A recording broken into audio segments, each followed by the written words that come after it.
Of Allegiance. Join me for the pledge.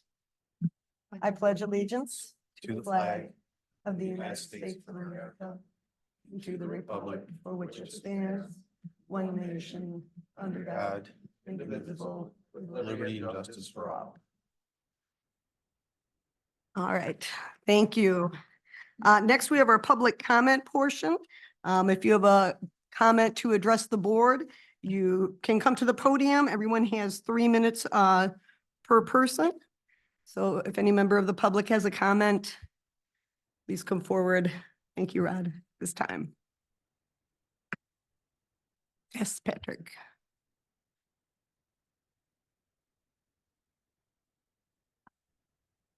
Patrick Ziski, resident, Sylvan Township. Very briefly, same comment as last time, mostly. I'm looking for an update on the 4.4 mils and the $2.5 million malpractice money that's there. And I know that a decision and a process have to be established sometime before the next tax bills go out, if we're going to remove that. Like the process probably has to be established and known ahead of time because there might be some last minute things you have to worry about. So I just feel kind of anxious about that, and I'd like to get an update. Thank you. Thank you. Was anyone else from the public got a comment at this time? Yes.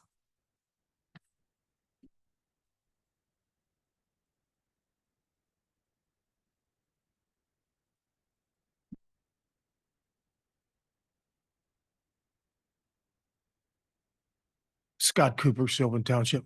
I looked back through some other notes. It's been over a year since I brought to the attention to the board about an $800,000 shortfall or redirection of monies that went from the lake sewer to the water tower back in the initial days. We're talking about spending,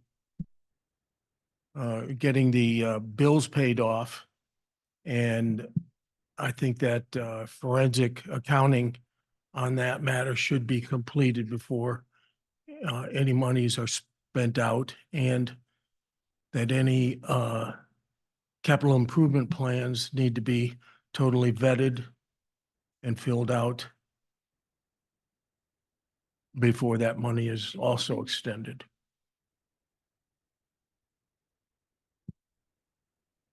Thank you. Any other public comment? Is that one of our new ones? One of our new ones? Is it a new microphone? No. Oh. Okay, any other public comment right now? All right, there's another public comment at the end of the meeting. Then we will move on. Next, we have a presentation from the Western Washtenaw Recycle Authority.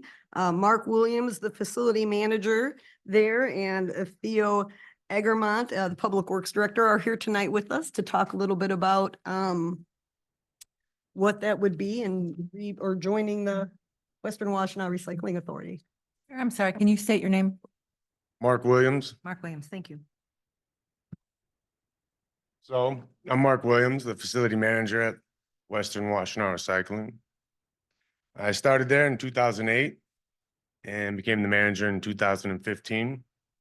So I remember when Sylvan Township was part of the authority, and we used to provide a roll-off service for you for recycling containers. The reason why I'm here today is kind of trying to rekindle that service we provided. In 2022, we did a survey at all of our drop-off locations and analyzed the data. And for one of our bin sites, the old Manchester Road, right across from the fairgrounds, out of the 40 people that were surveyed, 21 of them were from Sylvan Township. So 52% using that site, or at least 52% of the people that took the survey were using that site. From there, we were able to find out that they were from Sylvan Township by either A, leaving their address, or B, they said they were from the city of Chelsea, but they didn't receive curbside recycling. And city of Chelsea is one of the cities that we do curbside recycling for. So through process of elimination, that's how we kind of came up with that. Out of the 21 people that were from Sylvan Township, 10 of them said yes, they were willing to pay for curbside recycling. 47% of people. And out of that, we also examined the material they were dropping off for contamination. And the contamination was 14%, which was the cleanest recycling being dropped off out of any of the drop-off locations. So, Good news. yeah, it's very good. So that's kind of why we thought it'd be good to come here and talk to all of you today about either joining the authority or adding our services again. Western Washtenaw Recycling Authority, we service 4 townships of Dexter, Linden, Lima, and then we have the city of Chelsea. Bridgewater is a associate member. And that's kind of what we would be looking to have Sylvan Township do. In 2012, when we went through with our expansion, that's when Sylvan Township kind of decided to not partake in it through whatever means they wanted to at that time. So they do still have the option of being an associate member, where they would be contracted for this. We would be contracted for the service. They just wouldn't have a seat or a voting spot at our board of directors. They're welcome to attend.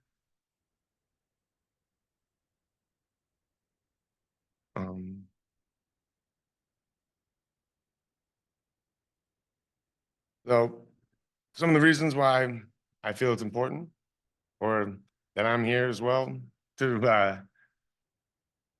try to have Sylvan Township recycle, is it helps meet our goals of increasing the recycling rate in the state of Michigan, along with cutting down the carbon footprint that WWI and all of the residents of the state produce.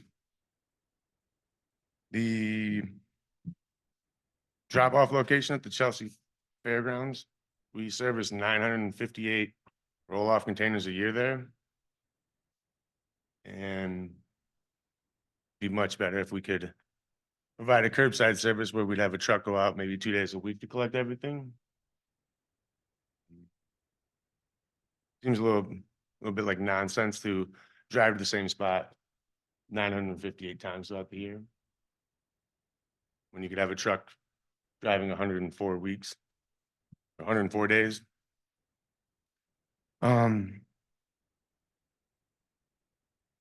Also, the added cost of providing 2 services that cover the same area. It's kind of coming to the forefront that our resources would be better used branching out to provide same service for everyone.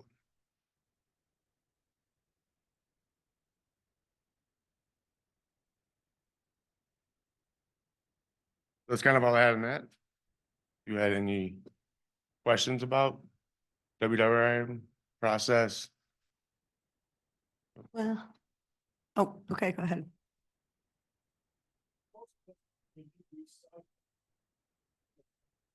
Things together. Plastic. Maybe once a month, so drop it off.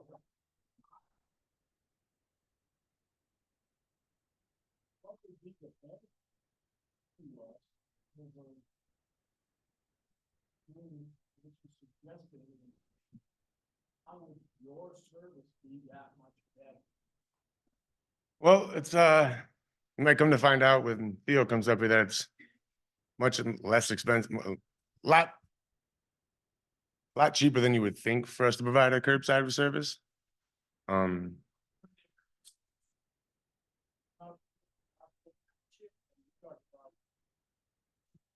it would be, it would be for Sylvan Township.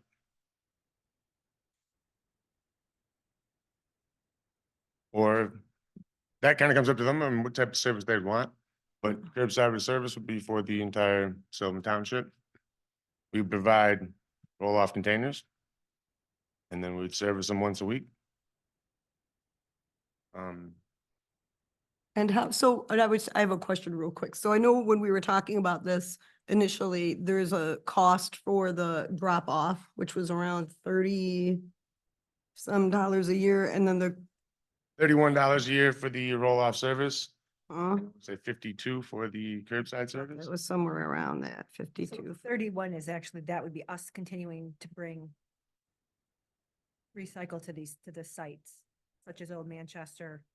You would actually have your own drop-off site. And we would, right, we could have one here also, Okay. like there used to be. Right, Yes. and then, It wasn't here. I thought it was on Pierce Road. yeah, over on Pierce Road, I went over that way. And so that would be, then we would be paying for our part in recycling at the drop-off things for that, because right now, I'm really happy to hear that Sylvan Township has a lot of people recycling, but we aren't paying for that service, so that, that's a little troublesome. I'm glad at least when we bring it, it's clean, as clean as it can be. But I think that's sort of the point, and I think Sandy wanted to, bring this and invited you guys to come to talk, because I think we all got used to using the recycling and kind of continue to do so, even though we aren't contributing to the recycling authority in any way. So I just want to put those dollar signs out there, because it's not that much money individually, $31 to have the ability to take it conscience free, good on your conscience to the drop off bins, or that if it was something the board wanted to entertain, curbside, I know that they had offered that too. So- I think there would be a challenge with curbside collection in a rural township. I mean, there's a lot of dirt and gravel driveways. People are not dragging that bin 600, 800,000 feet up their driveway. It's not like town where you just take it down your concrete driveway. It's much more cumbersome in a rural area to manage those big bins. And a lot of us already have, we contract, like I contract with private garbage collection. They take our recycling too. Some of the garbage collections, service will do that here, whereas in the city, you're, using their services. I mean, I wouldn't want to speak for the board, but I agree. I think maybe a curbside out here would be a big leap. I would be very happy to hear more about involving Sylvan Township, and the roll-off container, business where we could.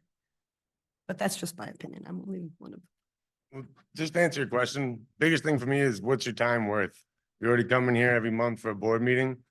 How many more times do you want to drive them another mile down the road? Or get to where you're actually going and realize you didn't drop off your recycling? Now you got to make another trip. Or you pull into that bin site and it's full of cars, or there's a fair going on. So having your own drop-off location here would kind of benefit you in saving you your time.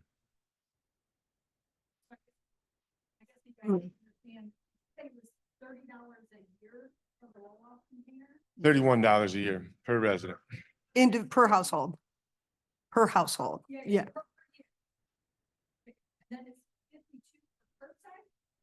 At the current rate, yeah. But Sylvan's a big township, and it's a lot, it'd be hard to believe that they could do it for that. It's, yeah. Yeah. And put in my trash right now, in a clear plastic bag, all of my plastics. Because my trash company used to recycle. I don't know what they do with it, but I still consciously put all my stuff in a plastic bag, but I'm not driving. I'm not putting trash in my car and driving it somewhere. But you give me a bin, I will fill it up all day long with all of my recycles, and a tenth of what I send to the trash will go to the recycle. And I think there's probably, I would probably go to a survey or something, because I think that there's a lot of residents that would, I mean, we have to drag our trash containers down to the roadside. Anyway, So why not drag it? I have 3 kids. They have 2 arms each. yeah. From the work. They can- Um, If there's somebody that wants some assistance, I will volunteer. Another benefit is, we don't have any trash service, we're strictly recycling. That's what the majority of our revenue stream comes from, is processing the recyclables and making sure they get back to the mills back to the market. So we can have it recycled and draw revenue in from that. So the site at Vogel's store is Linden Township.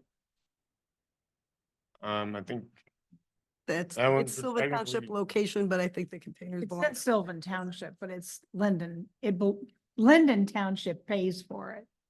correct. And reason for that being there is it offsets the amount of material they would have at the WWRI facility on the weekends. So there's not enough room to put enough bins out front. So instead of walking into a mess every Monday morning, which Ah. sometimes there is, but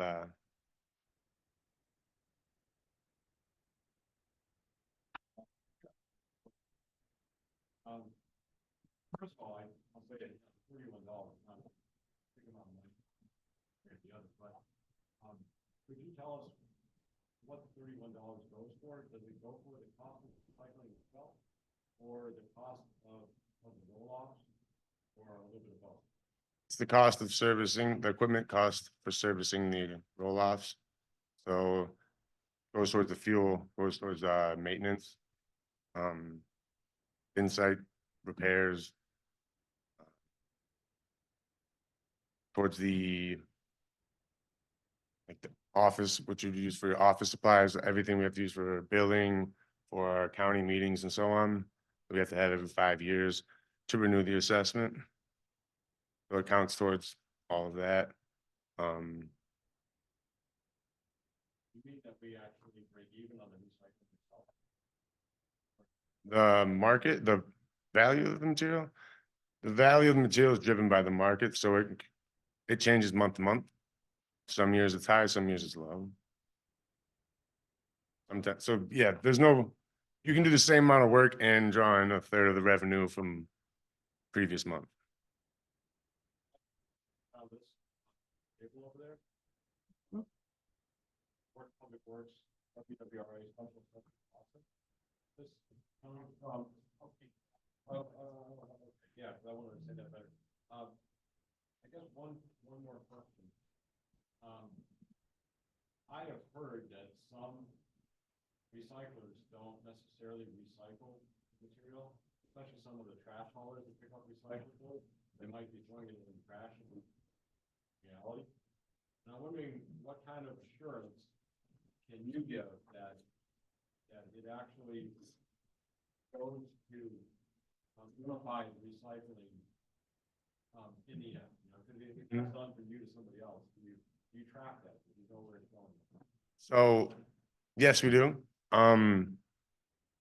We have to report all of so there's always gonna be trash that's dumped there in any sort of recycling or residual rate. The machine's not 100%. We track all the numbers that go to the landfill. If we end up sending over 15% to the landfill, that's what we have you can lose your funding for, through the county and through the assessments. And that's all reported to Eagle. And that's what I report that every year. Report the tonnage that we send to each processing facility. The percent that's through Washtenaw County, percent that's out of county. And then we send that off. So for our tin, plastics, everywhere that goes. And then we also have to report where we send all of our trash to, along with the tonnage on that. And if you're over 15% going of your inbound material going to the landfill, that's when you can lose funding. You'll have to do added programs for to correct that. And along with, I mean, we have our monthly board meetings, and you can see what our revenue stream is at our meetings from the product sales.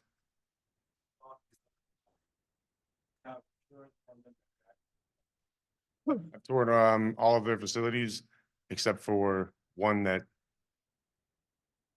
has yet to be toured, but they're a new account. They're all local, the furthest one being in Chicago, Illinois. And that is for glass. And we actually pay for that to be recycled. But it's important to us to have it recycled.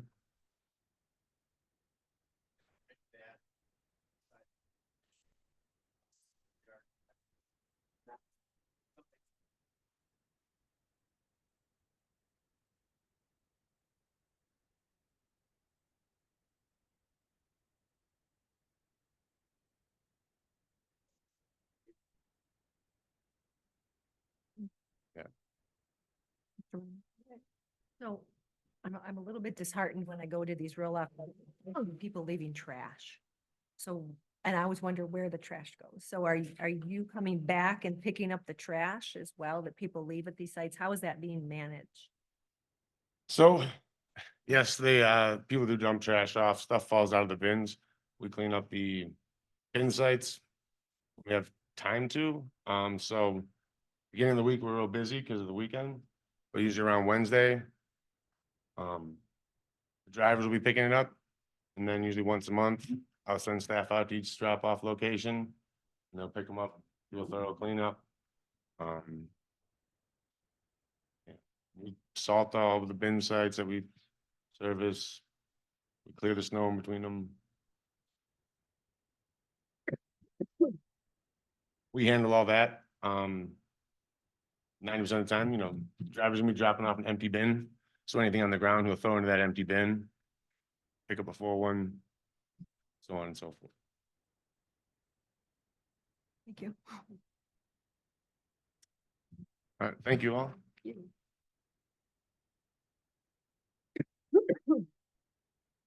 Thanks. So I'm Theo Egermont. I'm the Public Works Director at Washtenaw County.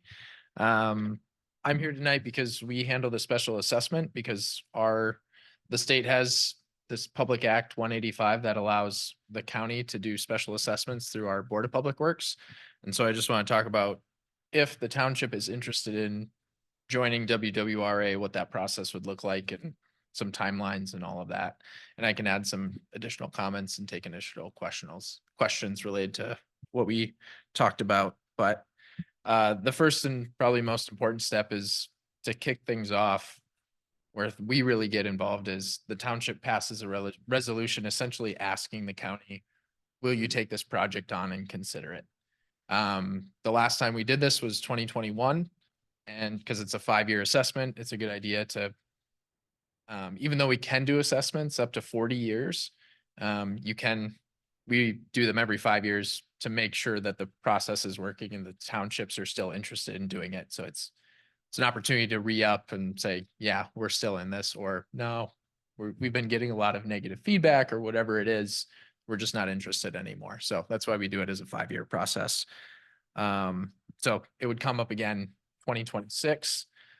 We would look for a resolution if you with the other communities that do it, which I recommend because it costs us by the time we get through all the legal requirements and all the meetings and staff time and public notifications and newspapers and all of that, it ends up costing us over $10,000. So it's helpful if multiple communities are all doing it in sync because then it gets distributed amongst the whole project. So if you were really gung ho and wanted to do it right now, you could do it on your own, but it would be more expensive. So that would be 2025, late 2025 to kick things off, along with all the other communities that are interested in doing it. And then I talk with Mark and we say, okay, what are the costs for the services that are requested? And there's probably some conversation in advance. Because as someone alluded to, Sylvan might be less dense than Chelsea, where it is $51 a year. I know Dexter Township is kind of interested on, well, should we do curbside or not? They have what, 120 or 140 miles of roads, whereas the city of Chelsea has like 7 miles of roads. So it might be a different ballgame. But fortunately, Mark and I know each other and work well together. We are two separate entities, but we work together, and every 3 years or so we get together and have a beer, which is nice. I think we're overdue. So we work together well, and I think that benefits the project. So after the township passes a resolution, then it goes to the Board of Public Works. I present them with the information that we've got, what the communities look for.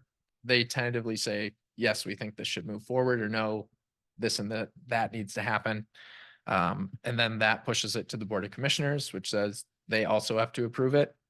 So it's a lot of public approvals by different entities. That's my life. And then we go through and really fine tune it. We have a budget that has to be approved. The special assessment district is actually quite easy for this because it's every household within the township. And so you can't opt out essentially. If you're going to do it, it's everybody, every household. And then the estimated costs.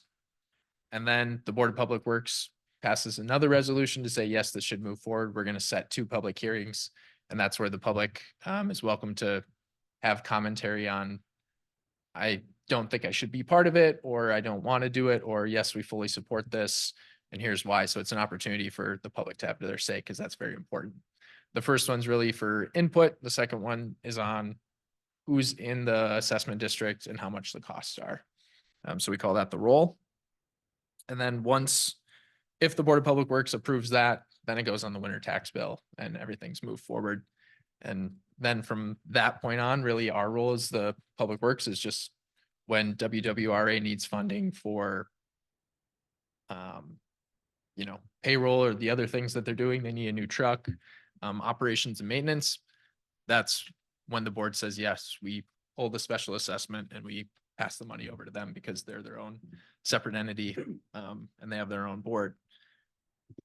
So let's see, I had one other thought with that. Yeah, so we don't have oversight over WWRA. We're really the financial side of things, and we have the ability to put things on the tax roll. So we do the process, but it does help us with our goals because we have a solid waste management planning process, and we are trying to encourage recycling, divert materials from a landfill. So it helps us achieve our goals, which is why we help to do it. And I think when it first started in 92, is that right?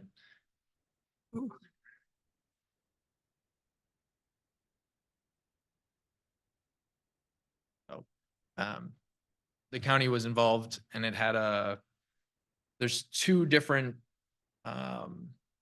special assessments that we do. One is what we call the debt, which was for the building to get everything up and running and the machinery. And the other one is the operating and maintenance. The debt, which the board, the communities that are involved, so everybody except Bridgewater, they pay $26 a year. And so that's funds that'll come up in 2026. So that is actually over. So you're coming in after all the building and everything is funded. So it's actually ideal time if you're looking to join. You benefit from years of other folks participating and having things up and running. Welcome any questions. Out of the $31, how much does the county keep of that? We really don't charge anything except for our time. Like, to be honest, I won't charge for this meeting.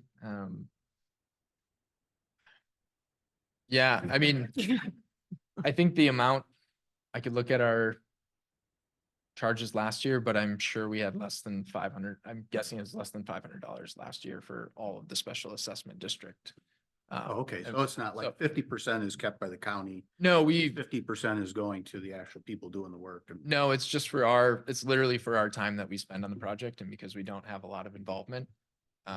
It is that 5-year assessment that it's our staff time and we're reimbursing ourselves for that staff time at the rates that our salaries are and everything. So the process that you're outlining refers to full members that differs from associate members such as Bridgewater? It would be the same. It will be the same for I. Yep. It's just there's the additional $26 a year if you're a full member. And yeah, and you essentially can't get into that because it was started a long time ago and it was a 20-year process. So I was not part of it, but it's just something, all we do is we just approve the bills to pay the bank for the building loan and whatnot. can you explain single stream recycling? The way, Through WWRA or just, well, the way I understand is the garbage truck comes, takes my garbage, they take it to a facility somewhere and they sort it and they take the recycles out. And then they landfill part of that stream and the other part of the stream, the things that are of value, go off to recycle.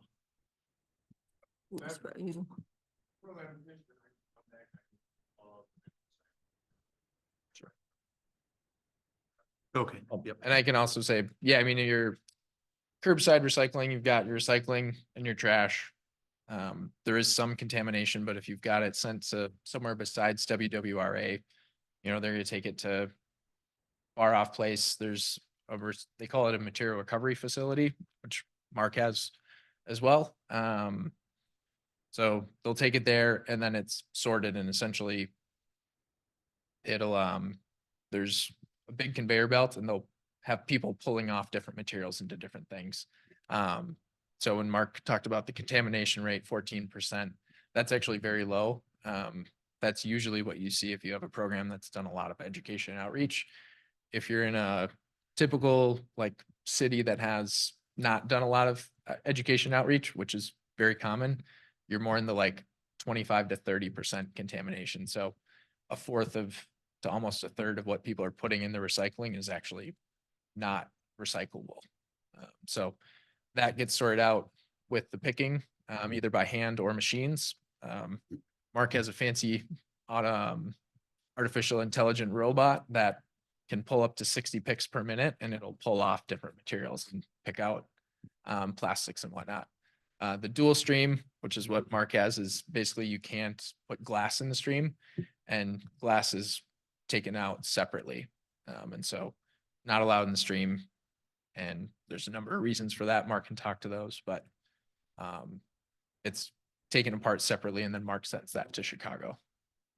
And then who does the environmental oversight of the recycling facility? Is anybody making sure that they're doing everything environmentally correct? Because the situation we're in is we used to use the city of Chelsea's landfill. And every year we're taking tax dollars and we're paying it to the dump because they didn't manage it properly. So if we became part of this recycling authority, would we be taking on future liability that, you know, they're not doing oil spills and contaminating soil and then creating the problem that we have now where the taxpayers continue to pay every year to clean up a site that'll never be clean, I guess. Sure. That's a great question and I'm going to probably refer you to your in-house counsel or whoever you use, but my understanding is that you would not have liability. But don't take my word for it. I would consult a lawyer on that. I mean, is it a you county thinking when it of says the- Western Washtenaw? Is it a Washtenaw County that's responsible for making sure they're doing everything right? Or is it, they're an entity of their own?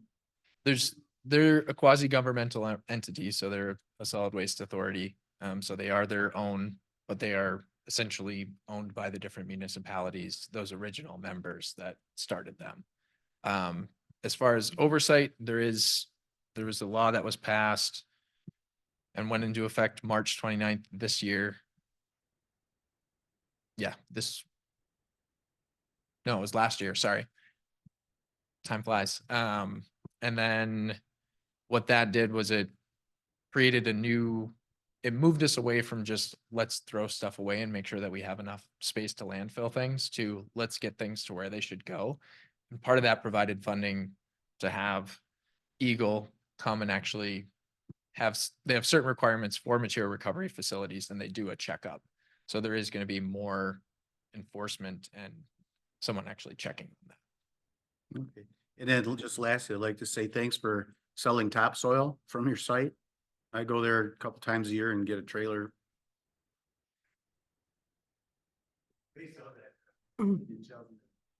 Yeah, Mm. and you guys do take motor oil out there at the facility, so I appreciate you taking used motor oil too. And when you talk about the dump, are you referring to the monies that we pay to remediate? I think that's not a cleanup. I think that's just maintaining, we all put trash into the dump and so they measure the gases. And I think those are requirements from like Eagle. So we're not paying for a cleanup so much as paying for just this dump that's there in perpetuity, but you got to measure the levels of gases and we pay into that, as does Chelsea and the other townships. So I just wanted to clear that up real quick. We're not paying for cleanup. It's just this ongoing maintenance of a dump that has to, So anyway, okay, that's a little off track, but.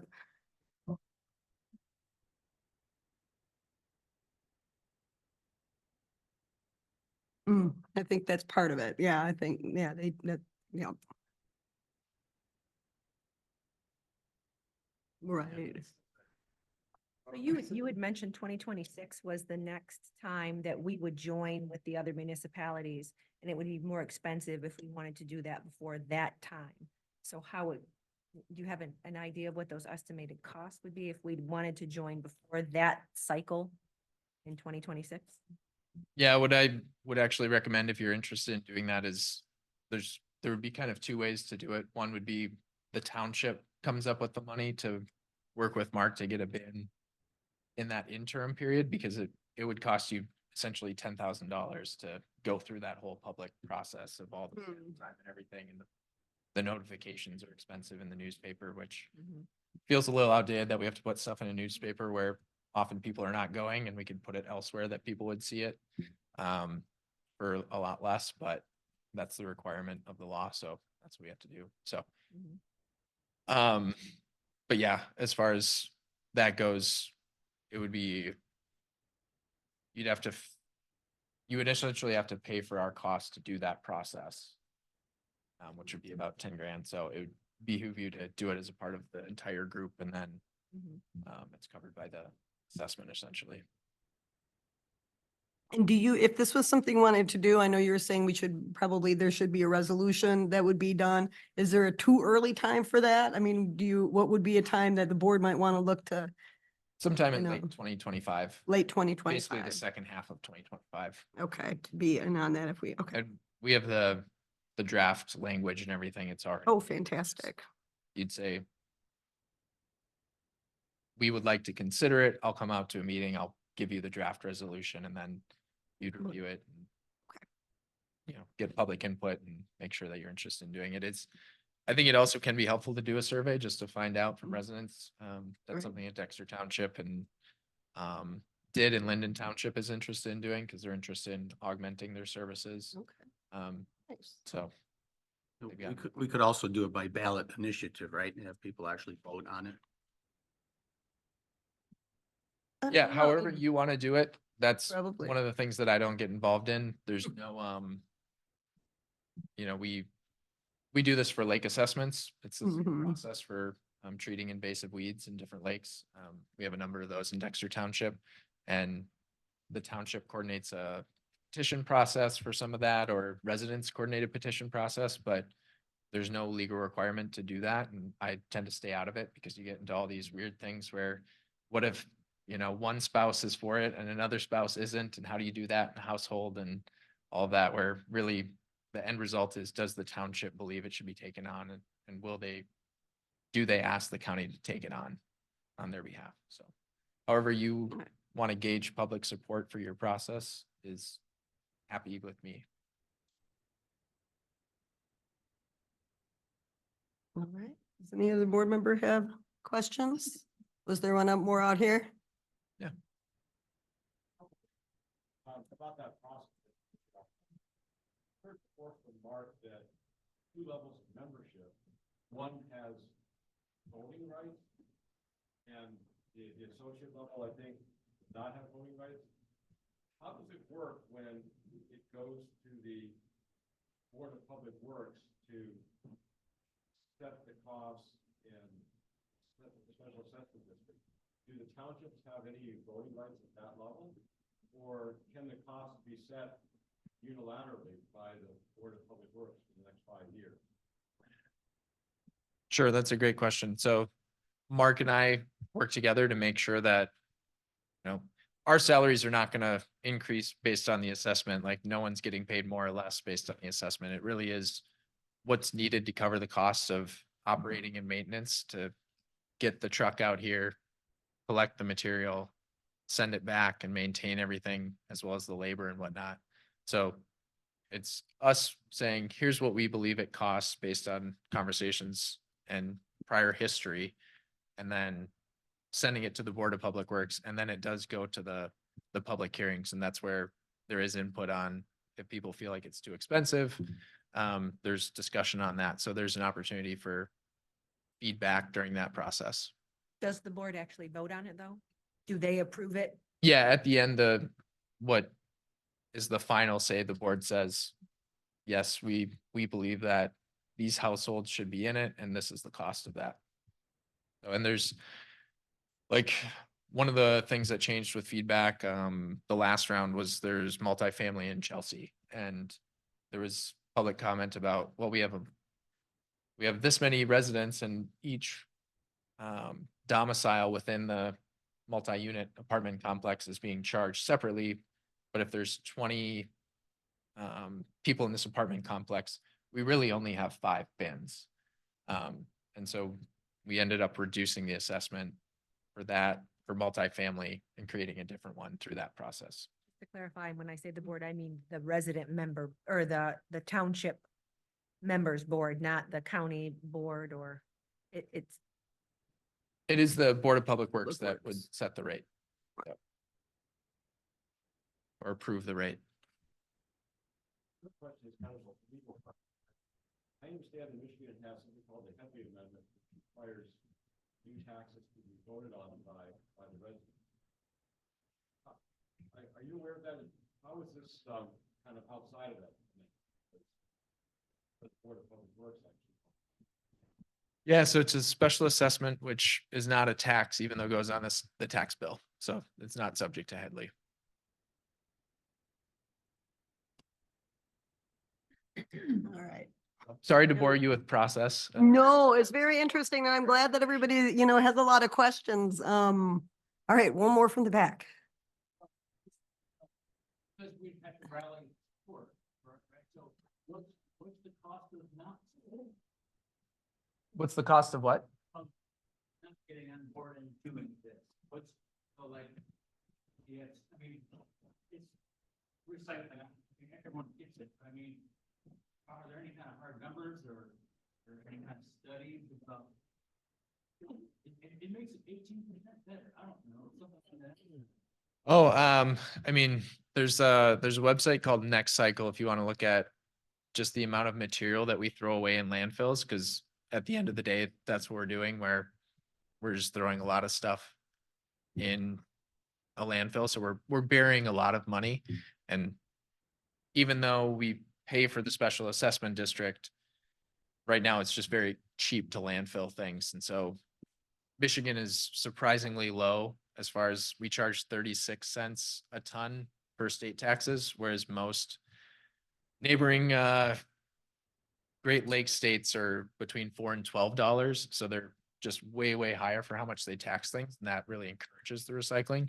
But if you look at the Next Cycle website, they did a large study on how much material do we throw away and what's the economic value of that. It's by the time you get through all the, economic multipliers and all that math that I don't understand, it rivals tourism. It is I think it's $8 billion a year of economic benefit that we are just throwing away in a landfill. And that's not to, you also need to think about the number of carbon emissions that we're essentially creating by burying a bunch of stuff and not using that product over and over again and recycling it. Yep, that's the website that can lead you to a lot of that information. It's really interesting. All right. All right, wonderful. Thank you so much to both of you for coming out. We had a lot of questions answered tonight. And if anybody thinks of any other questions they didn't ask, they can send them to us. We'd be happy to forward them to Theo and Mark and get some questions. Oh, yeah, okay. Yeah, yeah. As far as the single stream process, what we do is after our trucks collect it, they empty them out in our building on the tipping floor. There it's pushed into a large pile. We feed it onto a conveyor with a large back scraping drum. This keeps all the material even on that conveyor. That's where it drops on, rides up that conveyor, falls onto another conveyor. That's the pre-sort. They pull out any metal that can damage the machine, any bulky plastic items, along with any plastic bag trash, or blatant trash, clothing, stuff like that. From there, it rides over it's called a mock OCC separator. So it's large spinning metal discs, allowing cardboard to ride over top of it. Smaller material falls down, paper, plastics, into a crusher screen. Crusher screen crushes glass and ejects it from the single stream. That ends up going into the trash. That's why we have at our drop-off locations separate bins for glass. That glass we're able to recycle and make sure it gets to market. So it ejects the glass from the system for any fine tailings. So anything 1 inch in diameter or smaller gets ejected from the system. That saves on employees getting cut by glass and a lot of wear and tear on the equipment itself. So it rides up from that screen to another conveyor where it's a polishing screen, they call it. It is rows of rubber discs that spin, and they're on hydraulics where you can adjust them to accommodate the material going over. And then there's a large air system that blows onto it. So all the flat material rides up those rubber discs and falls down. The 3D material, like bottles, tin cans, aluminum cans, all tumbles back.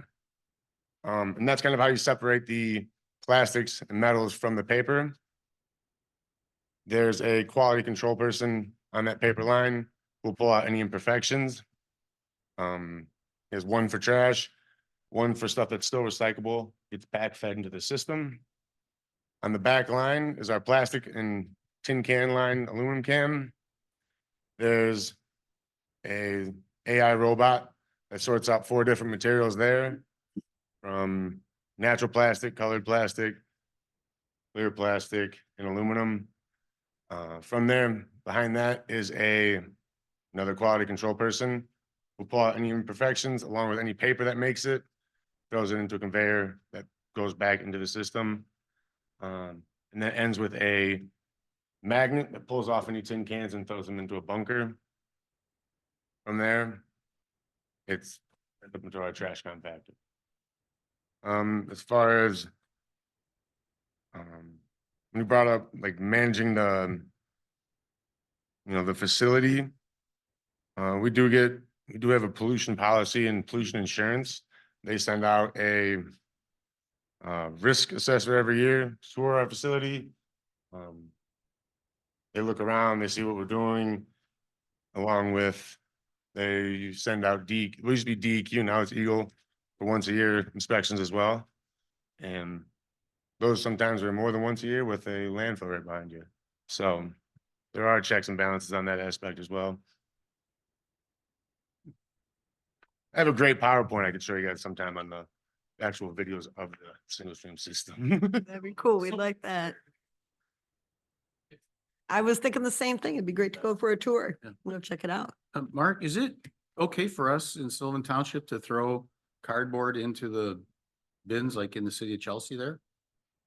I heard somebody say it's not legal, and I'm wondering if there's value to it. I'm not sure why you wouldn't want me to put it in there. Our resolution was, as right now, we're not gonna sit out there and police anybody from those bin sites. We're here to promote recycling. And so, yes, we're here to promote recycling. That's why we took the time to do a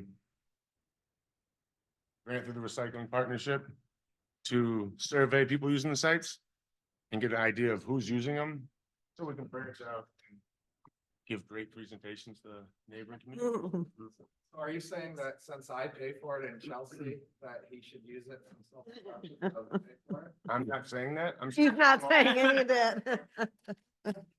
You wanna So, ID everybody? all right. See how that goes? No, but I'd like everybody to pay for services that they use. That we use, And understood. Why we're here. That's why we're here. One more, yes. I think I recall that many years ago, longer, were subsidizing it as a township. We were encouraged as citizens to send a check, I think it was $15 back then, Okay. to Washington, to pay for the privilege. I think I remember that too at a time, when you came in probably 2016, we were talking about, I think, Jan Carr asked, what's stopping an individual from sending you that money so that we can use those bins? And at that time it was, they said, yes, you could do that. Is that just so? Is that still an option? I mean, it's not the ideal way to do it, but for those of us who are using it right now and maybe feel a little like we're, won't say freeloading, but using sources we're not paying for, is that still a option? Or is that an accounting nightmare for you? I would go to me and I have different account codes that I have to label everything for. So it's kind of a pain. I'm sure there is one since it was on there. I want to say it was like 2013 when they were doing that. Because we went through the big expansion in 2012, and that's when Sylvan stopped being a participating member of the authority. You can spend your money how you want. If that makes you feel better, I agree with you. That's, Do you Okay. receive payments like that?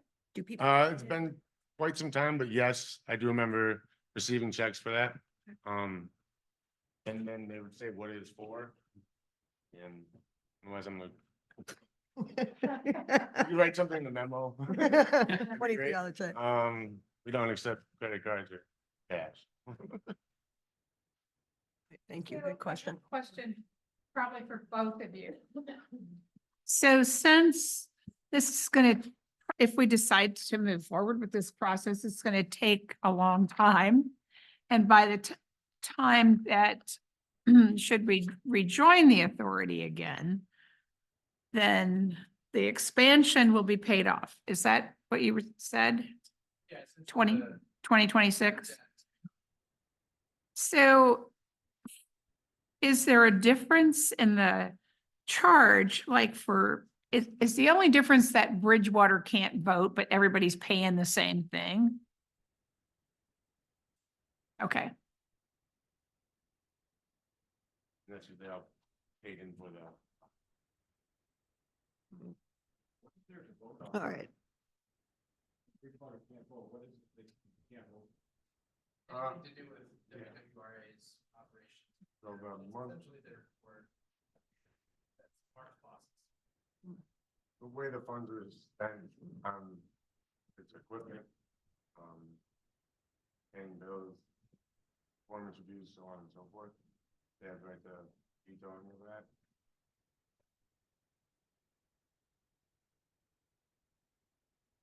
All right. Thank All you. right. Thank you very much. oh my gosh, Thank you. thank you. Yes, absolutely. A lot of information tonight, so we appreciate it.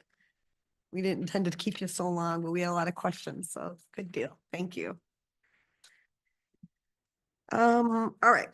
So now we will move to the business portion of the agenda, which begins with the consent agenda that contains the May 7th draft regular meeting minutes, the May 20th special draft meeting minutes, presentation of bills, correspondence, and reports.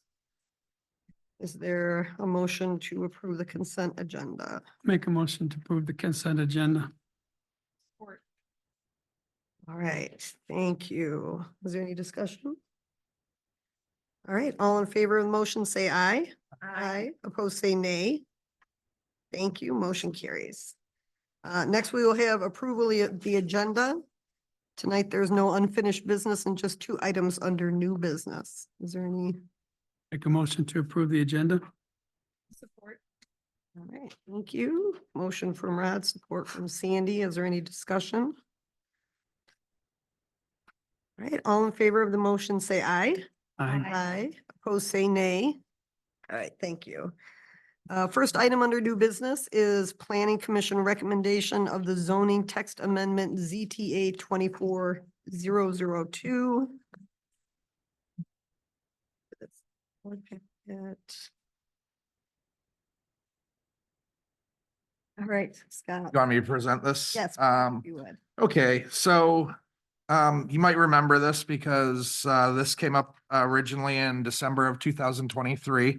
The Zoning Board of Appeals had made a recommendation to look at revising the regulations for side yard setbacks, lot coverage, or I think through the ZBA, it might have just been side yard setbacks. And then when we moved it forward, it turned into floor area ratio and lot coverage also in the LR zoning district, because most of their ZBA cases had to do with lots that could not meet the 20-foot setback. So that they had made the recommendation to the board, and we brought it to the board in January 9th of 2024. The January board said, yes, let's move forward with having the Planning Commission review this proposal to make more logical side yard setbacks based on the size of the properties in the LR district. So on April 18th, 2024, the Planning Commission did their initial review. Through that review, they looked at some of the surrounding communities, looked at options of what could change. At that ZBA meeting, also the one in 2012, there was also the question on generators, because we were having a lot of generators come forward that were within the required setback. So we also had to look at that regulation. So through the April 18th meeting, we brought forward the review and then also proposed draft amendments. The Planning Commission made some suggested changes and then also made some additional recommendations. And staff went back and did the revisions and proposed what is in front of you tonight, which is I'll go through the proposed zoning text amendment. The easiest way to look at the zoning text amendment is in attachment B. That is the redlined version of the draft amendment. So that will show you the changes to what is existing and what is proposed. So if you look, the first section of the zoning ordinance that would be amended is 30-182. And this has to do with the encroachment of mechanical equipment into required setbacks. And we added a section that allows mechanical equipment to encroach 5 feet into a required yard setback, as long as the equipment is no closer than 5 feet from the property line. And the reason for to keep it 5 feet from the property line is safety requirements. So if you have a fence, you have your mechanical equipment, and then you had, let's say you had your house, you still want to be able to get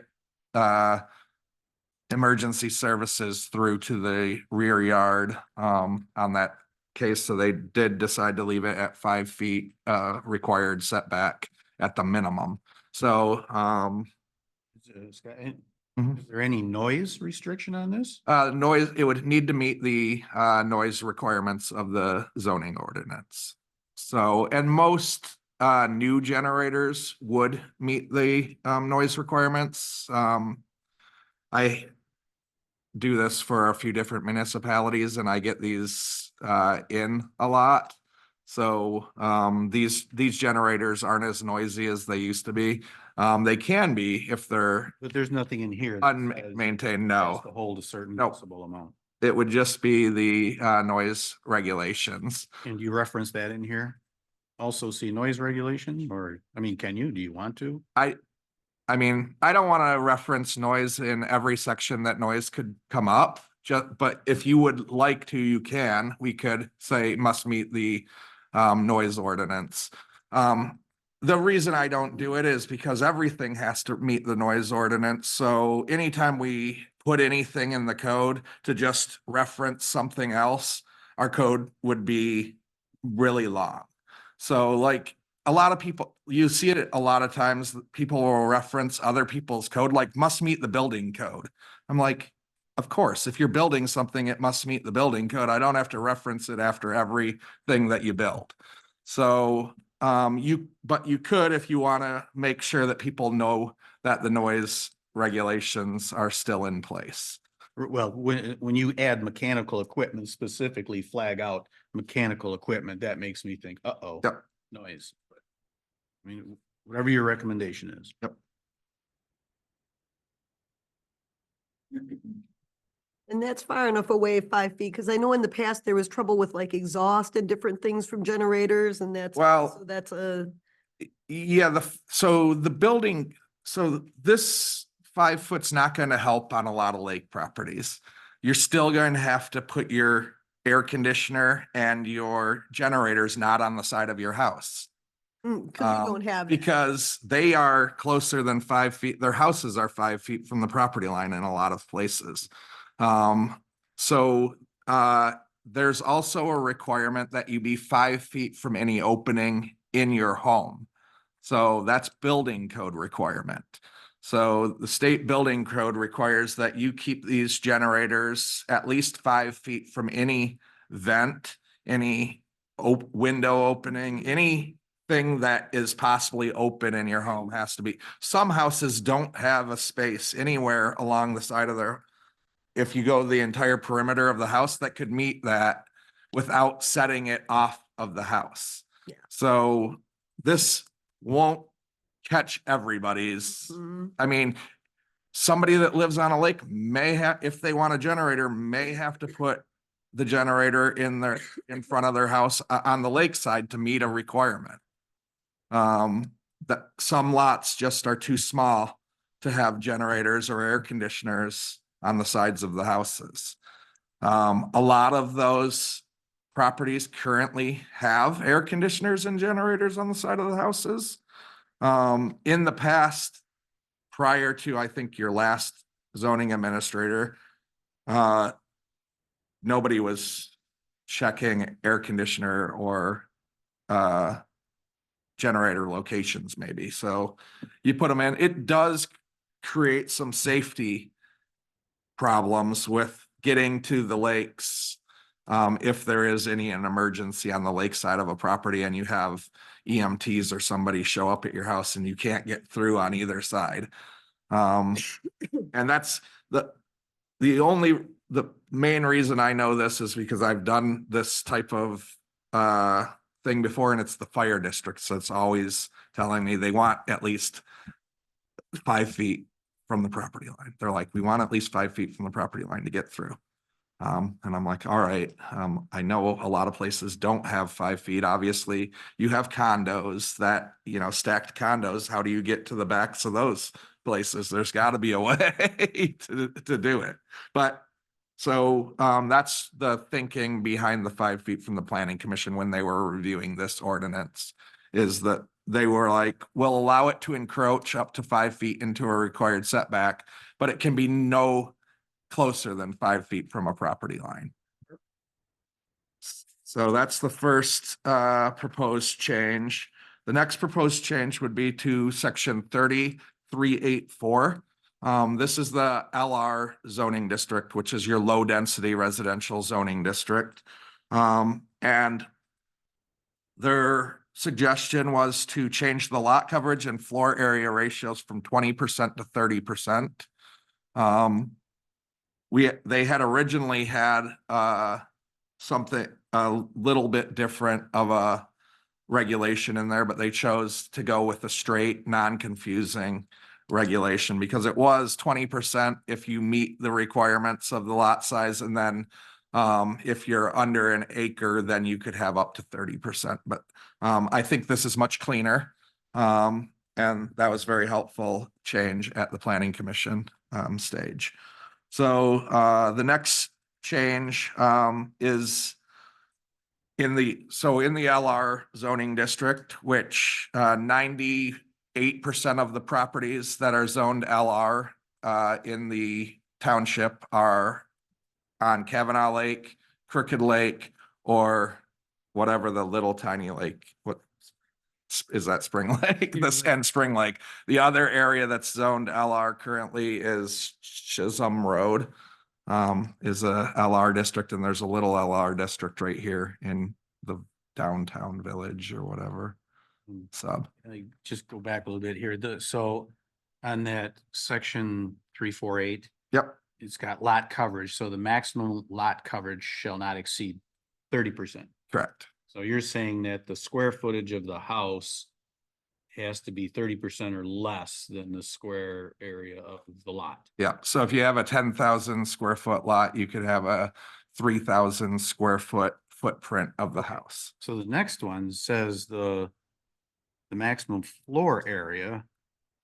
So I'm confused. This is for a patio floor? area? No, floor areas if you have a 2-story home.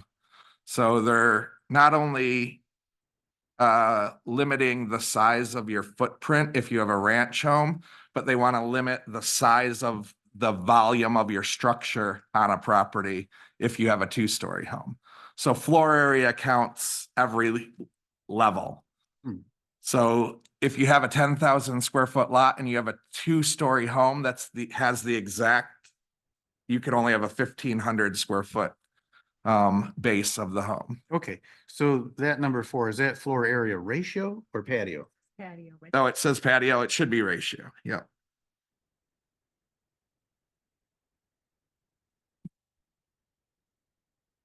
You want me to go on to the next? Yep. Items? All right, so the next items were the side yard setbacks. Again, because the 98% of the properties on that are zoned LR currently are on the lake properties, you have a lot width requirement of 150 feet. And you sort of created these side yard setbacks based on that 150 feet. About 95% of your lots that are zoned LR currently do not meet the 150 foot wide setback. And probably, I would imagine around 50% of them are 50 feet or less. So you wouldn't be able to build any houses on them without asking for a variance because of the side yard setback. So that was the reasoning behind looking at this section and trying to come up with some more clean requirements that would allow appropriate size structures on appropriate size lots. So what they looked at then was a gradual setback requirement that would allow, you know, a wide enough house on a property, depending on its size. So when they looked at it, it was they looked at all the lots under 80 feet. And the reason they did that is because if you start at 40-foot lots or less, let's say you had a 40-foot lot and they have a minimum side yard setback of 5 feet, you would still be able to have a 30-foot wide house on that lot. So they were like 30 feet wide seems to be like an appropriate size structure for a house. And then on this one, one thing I added in that I had not put in at the planning commission stage, but it's a minor change, is I didn't have the aggregate in here. And I'll explain why the aggregates are in here when we get to the non-conforming structure section. So what an aggregate means is if 5 foot on one side, then it has to be 5 foot on the other. Let's say it was 4 foot on one side, it had to be 6 feet on the other. And that comes into play with the next non-conforming changes that were made at the planning commission stage. But then you go up to 50 feet, between 40 feet and 50 feet, and you have a 5 foot minimum, but you have a 15-foot aggregate. And again, that limits the size of the structure at the highest side, 50 feet. It would have a 35-foot wide structure. But again, if you get down to 41 feet, it would be a much narrower structure, a 20. My math is really, it's a 26 foot wide structure. So again, it's trying to create an appropriate size house dimension for your front elevation or whatever your width of your house based on the size of your lot. And again, it does this for 60 foot to 50 foot, 70 foot to 60 foot, and 70 foot to 80 feet. So, and then item D was just moved from item B. It had under item B on side yard setbacks, you had wording that except in a case of a corner lots fronting upon public and private streets or roads shall have 2 front yards and 2 side yards. I amended that, and the reason for the amendment is I moved it for one to get it out of that other section and put it in this section. And I used a lot with multiple property lines fronting upon a public road or street shall have multiple front yards, except in the case of a lot abutting a lake, then the lot shall have multiple rear yards. And the reason that I had to state it that way is because you consider your front yard setback on lake properties the side that looks at the lake. So the corner lot thing really wouldn't have worked in a lake setting. Not that there are many lots that are going to be on a corner lot that would front a lake, but there could be some of those lots. So, Another question here on the side setbacks. yep. We say that the minimum lot width is gonna be 150 feet. But your chart only goes up to 80 feet. Shouldn't you cover what happens between 80 and 150? So between 80 and 150, it goes to the 20-foot setback. So side yards with at least width of either shall not be less than 20 feet.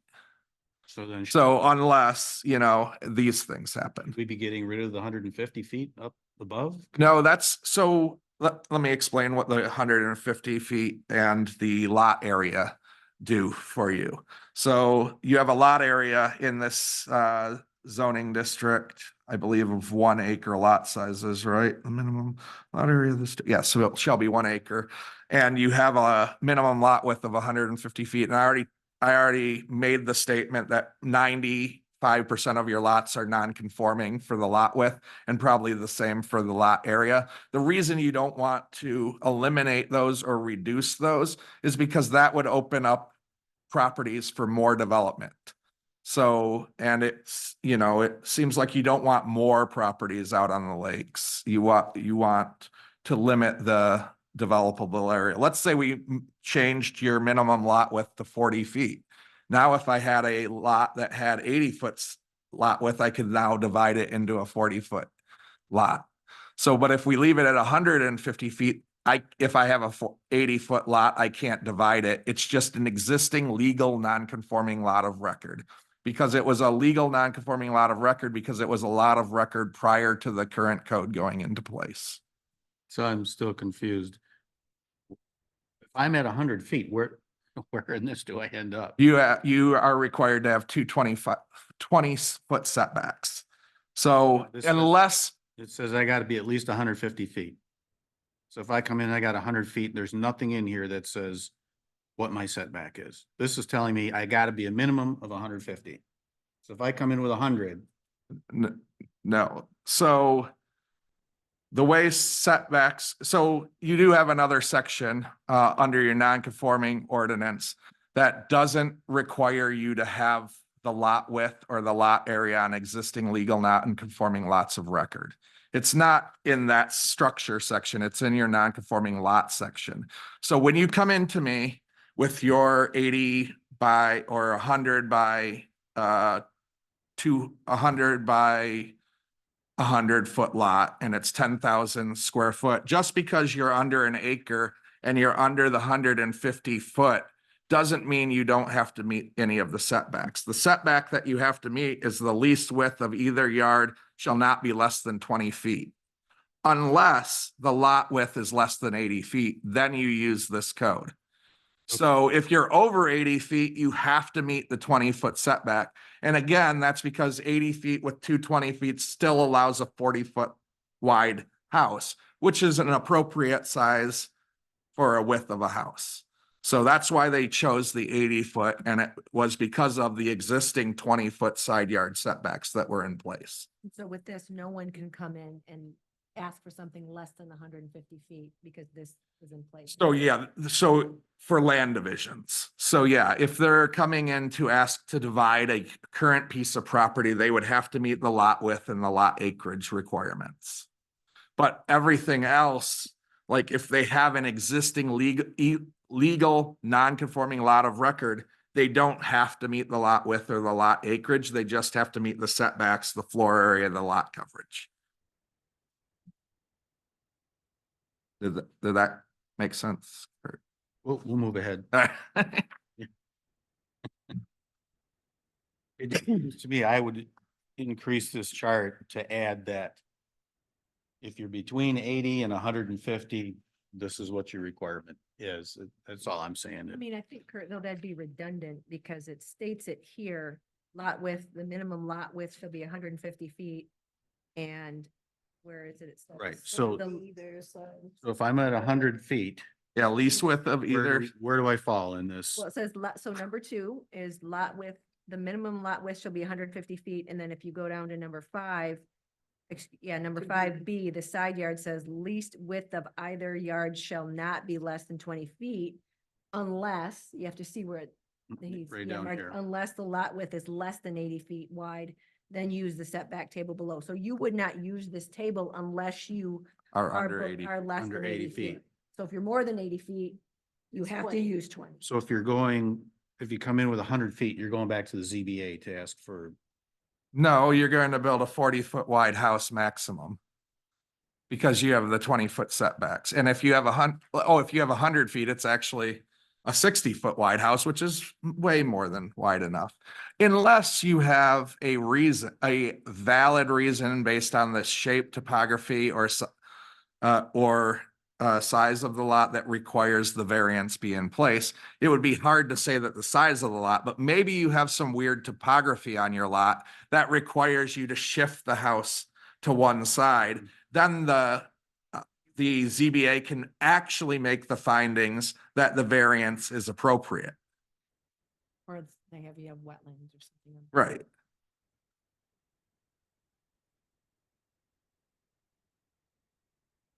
Let's move on to the non-conform. So this next section was an addition from the Planning Commission. Under the April 18th meeting, they were like, one of their concerns was if you have an existing non-conformity on your property, they wanted to be able to rebuild that structure if something happened to it, or if you wanted to tear it down and rebuild it, they wanted you to be able to put it in the same location.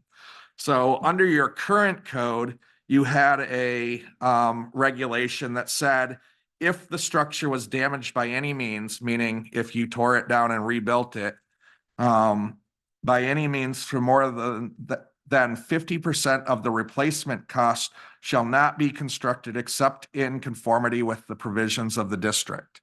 So basically, 50% of the replacement costs, you would look at what the structure was valued at under the way our assessor has things assessed. She assesses the structure separate from the land.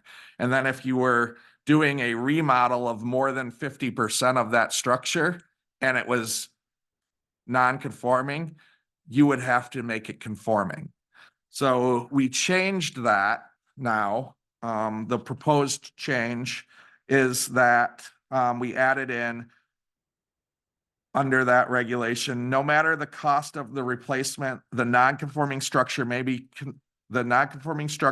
reconstructed as long as no new non-conformities are created. That allows you to rebuild in the same location, same size, same everything, as long as you're not creating new nonconformities.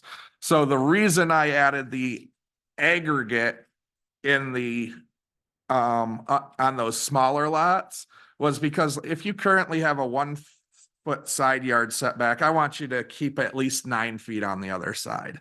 So that you're not just, oh, I'm gonna keep this 1 foot over here and I'm gonna build this house as wide as I possibly can to the 5 foot on the other side. I want you to be more appropriately designed.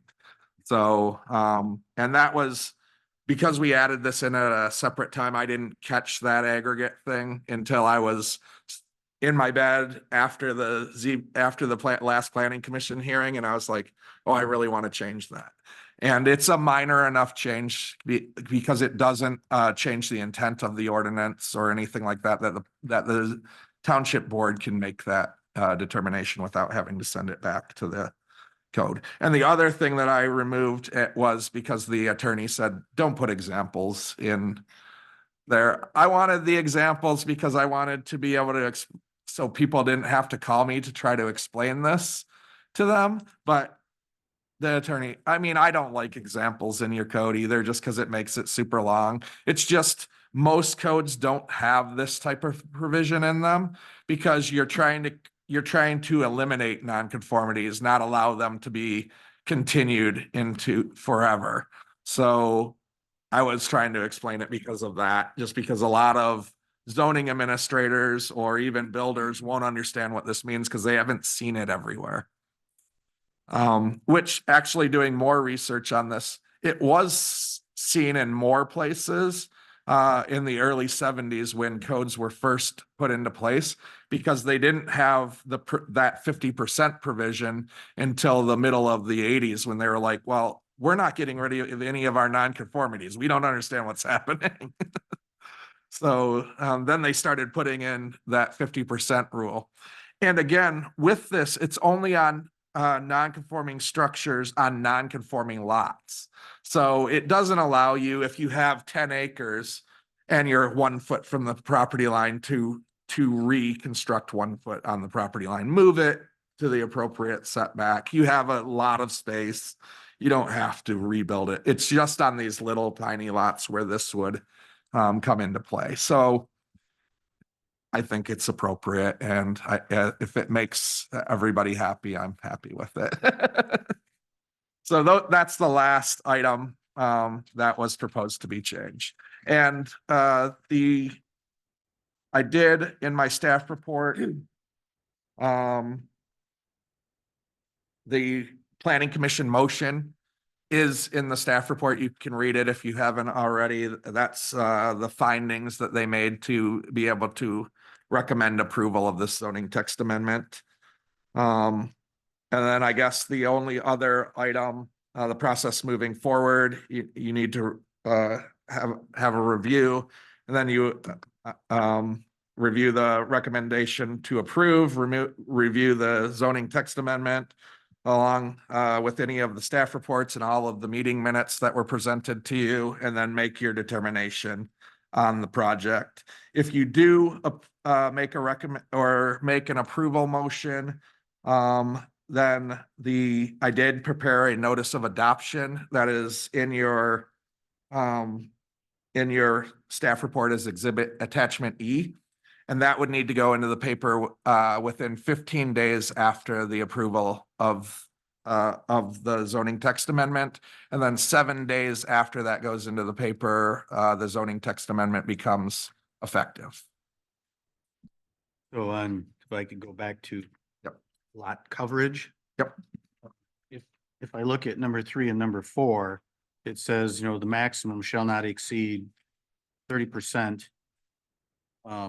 In number 4, you go on to say of the lot area. Why wouldn't you say of the lot area in number 3 also? It was just because it wasn't already, but you could put that in there if you would like to, or you could remove of the lot area on the other one, because there are definitions of what floor area ratio and what lot coverage is. Pointing out there, Yeah. it's not consistent. Your document, you Yep. can change it however you'd like. What I don't understand the philosophy behind, if I got a 10,000 square foot lot and I'm allowed to put 3,000 square foot house, if I go with a two-story, do I have to shrink the side of the house? I'm not sure I understand it. To me, it doesn't seem like it should be 30 and 30. It should be 30 and then maybe 40 or 45. Or get rid of the floor area altogether because you currently have a height requirement. Oh. A Better yet. side yard setback requirement, front yard setback. You have all these requirements that are already limiting the size of the structure. You don't need a floor area ratio. Many codes don't have floor area ratios in them anymore. You do. And that's not something that the planning commission would more than likely be in favor of, just as when we were talking to them, they want us to increase in the definition of floor area ratio that you have to count vaulted ceilings over a certain height so that they can control. It's basically controlling the bulk of the house without using your required side yard setbacks and height requirements. It's an additional bulk requirement. Okay. But it's, Yeah, it doesn't seem right to me, but. Yeah. And then where else in the township do we have, low density residential? You said it wasn't all lake. the Chisholm, is this called Chisholm? Is that what that road is called? Around the curve? Chisholm Trail right down here, and then right here in town, there's some, oh, didn't I have? Sure. What's going on I here? think it's right across the street, Scott. Yeah, is it right across the street? Yeah, I have a map somewhere in there from one of the staff reports. So, but everywhere else is lake properties. So I think there's 12 or 17 houses on Chisholm. I don't know. And yeah, but those are all obviously not going to be affected by this because they were all subdivided under the current regulations. So they all have 150-foot wide lots, so they can meet the 20-foot wide setback. They would be able to have larger homes on them. But again, I believe they're all like 2 to 3 acre lots. So 30% on once you get to such a big size lot, let's say you have 100,000 square foot, that's a 30,000 square foot house. Nobody's building that except the Mushba got, right? So again, there's these lot coverages and these things usually are for smaller lots because once you get 10 acres or 3 acres, I mean, how are you going to use up all that lot coverage? So on Kavanaugh Lake, there's currently a small house on a small lot that 6 months ago had a fire in it. So the structure is sitting there. It's all charred and leaning and there's no yellow caution tape. There's no, how long do we wait before we make them do something with that? Well, I'm guessing, I haven't reviewed to see if you have an abandoned buildings ordinance in this town, but you probably do. But it would have, usually when in those abandoned building ordinances, there's a board set up that has a professional that can go out and condemn the home. And there's a process that you have to go through to get them to work on them. I will say, because I have been doing this for a long time, takes about a year to a year and a half to get your insurance claims on those homes. So actually we had people living in my house in Pensacola that their house burnt down and they rented ours for 7 months and we had to kick them out because we were coming back down for winter and they still hadn't even started construction and they only had a kitchen fire in their house. So, yeah, I mean, if somebody wanted to complain and file a code enforcement request form, we probably do have regulations where we could enforce it. Day one, it burns down, we can go out there and start making them tear it down at least, or do or board it up, or do things like that. I think we did that with our dangerous buildings ordinance or something. Yeah, that's what they're usually called. On Spring Lake, we did. What was too. his name? Ron Oh, Fulton. Who has now passed away, but you remember he was the building code guy in Ypsilanti. He was a Sylvan resident. He had the chop, so he went out and looked at one of the buildings for us and made a report on it, took photos. It was Yep. very complete. Yeah, that dangerous building ordinance is pretty common. It's usually the same. You have some sort of professional that has the ability to say that a house needs to be condemned. Sorry, that was sort of off topic Yep. this, but I No, am it's- here, so I figured this is. Great.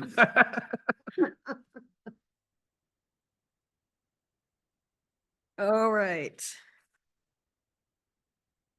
All right, so this is a culmination of a lot of work. It's, gone through, ZBA. I believe this is one of the priorities that we established at our joint meeting in 2021. But anyway, Got that done quick, didn't you? yeah, right? Glacial speed. Okay, does anybody have any other questions for Scott? And I did put an example motion on your, whatever these things are called, I don't Yeah, know. the agenda what sheets this- there.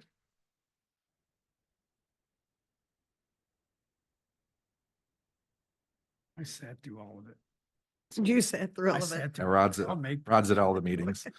I'll move to approve ordinance 24-002 to amend the zoning regulations, chapter 30 zoning regarding setbacks, floor area, and lot coverage on non-conforming smaller sites within the low-density residential zoning district, LR, section 30-348.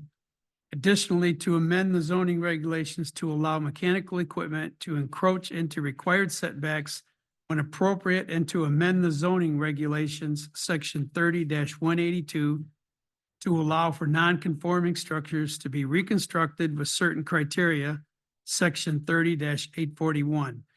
The rationale for the Township Board approval of the zoning text amendments as recommended by the Planning Commission is that these zoning amendments would comply with the master plan and will preserve the health, safety, and welfare of the community by allowing appropriate development of existing sites within the community.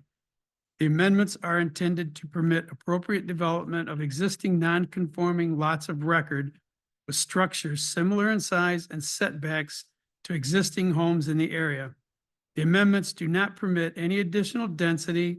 Furthermore, the zoning amendments establish minimum setbacks standards to ensure safe access around structures even on the smaller lots, thereby preserving the health, safety, and welfare of the community. Support. All right. Motion from Rod, support from Sandy. Are there any more questions? Okay, should we do a roll call vote since it's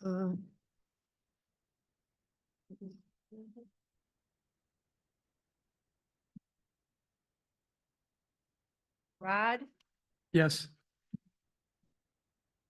Kurt, Yes. Sandy? Yes. Kathy? yes. Amanda? Yes. All right, thank you. All right, motion carries. A lot of good changes and hopefully will alleviate problems and a lot of processes for people who want to make some changes and they don't have to continue to come to ZBA. Lot around and around on that. All right, the next item on our is the shared driveway, exclusive easement regulations versus zoning ordinance. Scott, if you'd like to. Yeah, so this came up in land divisions that when I first started here were presented to me. And it looked like in 2019, the Township Board amended the development standards in chapter 10 to allow these private driveways, shared private driveways and exclusive access driveways to basically on individual parcels of land which is improved on a single dwelling may be served by an exclusive access driveway, and up to 3 parcels of land which are to be improved or which are improved with a single dwelling on each may be served by a shared private driveway. So they created this regulation in their development standards to allow splits that do not abut a public roadway. And then, however, when I received my first one of these this a proposed land division, I reviewed our zoning ordinance and our private driveway standards, and our zoning ordinance still has a requirement that in any district, every use, building, structure established after the effective date of the ordinance for which this article is derived shall be on a lot or parcel which adjoins a public street or public road and such public street or roadway. So I could not say that it met the zoning requirements. And I believe the intent of your adding the private driveways section into your development standards was probably to allow minimal splits without requiring a private roadway be constructed, even though we don't allow private roadways either. So without adjoining an existing public street. So that, again, let's say you had a 10-acre lot or a 100-acre lot, and you had 3,000 foot of frontage on Old US 12 here. You could subdivide that currently because you can meet the lot width requirements, and you could adjoin a public roadway. Now, if you have a 100-acre lot, but it only has, let's say, 400 foot of frontage, you can't subdivide that because the minimum you need for each lot. So a 100-acre lot, you could subdivide up to 11 times under the Land Division Act, under exempt land divisions, which don't need to go through the subdivision requirements. But you wouldn't be able to do that on that 100 acres because you don't have the area that adjoins the street so that those lots could be adjoining the public roadway. So I was just pointing out that what you did in 2019 didn't actually meet the intent. And I ran it by our attorney because I was like, well, I can't sign off on these land divisions just because you created a code outside of the zoning ordinance. I still have to enforce the zoning ordinance. And he was like, yes, you are right. You can't, our development standards don't override the zoning regulations. So that's why this is in front of you tonight. I don't know how many of you were around in 2019 when you created these development standards, but and then there are some other concerns that I had as a professional planner that I brought up to the attorney. And I think he's provided you with some sort of outline also. Yes, the attorney provided a memo to the board. I don't know if the board had a chance to review that.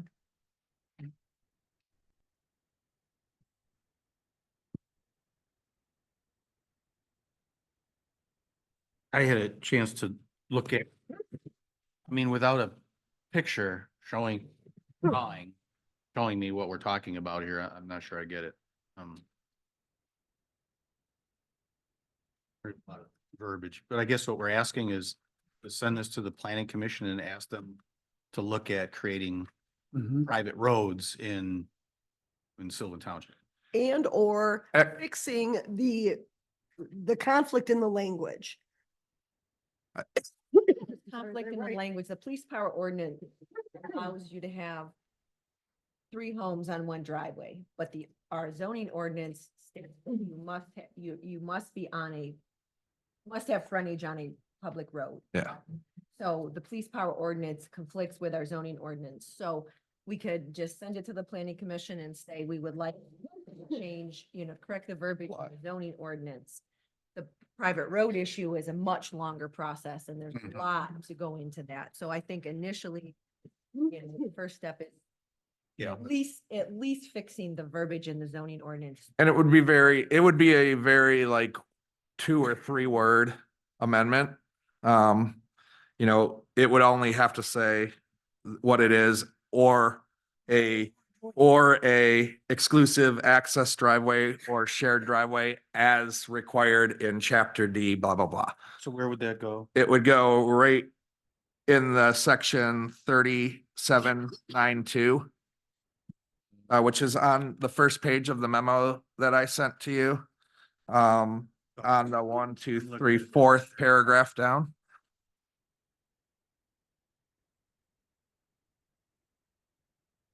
So it looks like this, it says memorandum.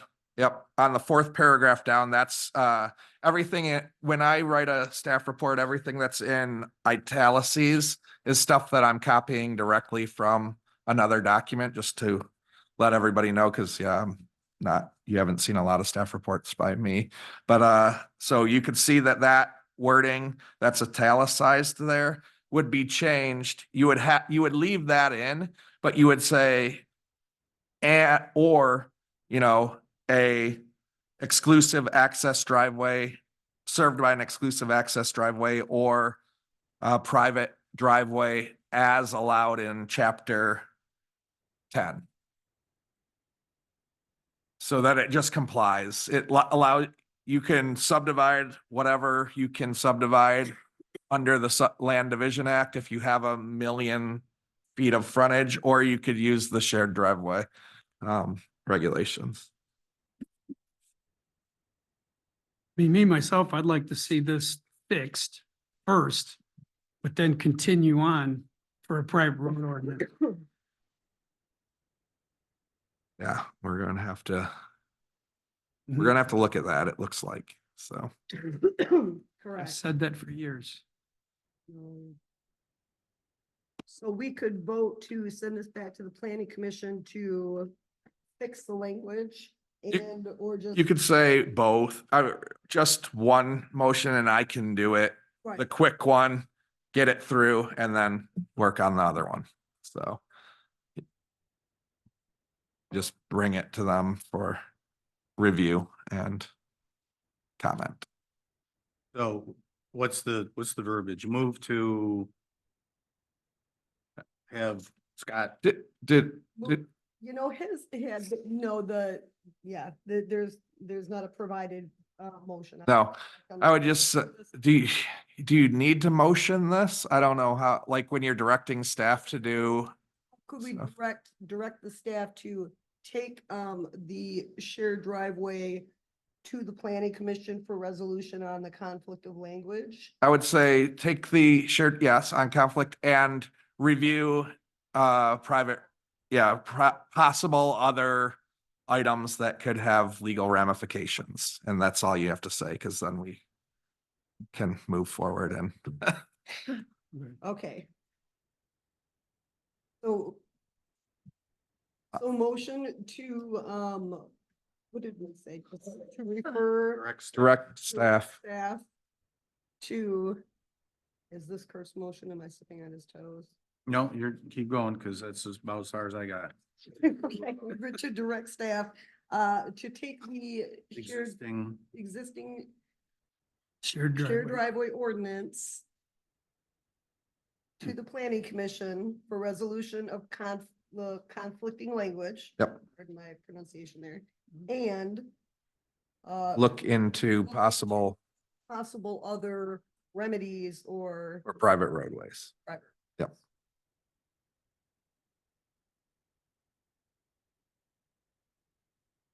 Is that the motion? That is the motion, my I'll, motion. I'll second it then. Any other discussion? Yeah, I'm not sure what we're doing about private road. Like there is a pretty good reason why we didn't allow private roads. And just sort of dump it back on the planning commission, say, oh, why don't you look into that and see if we should have.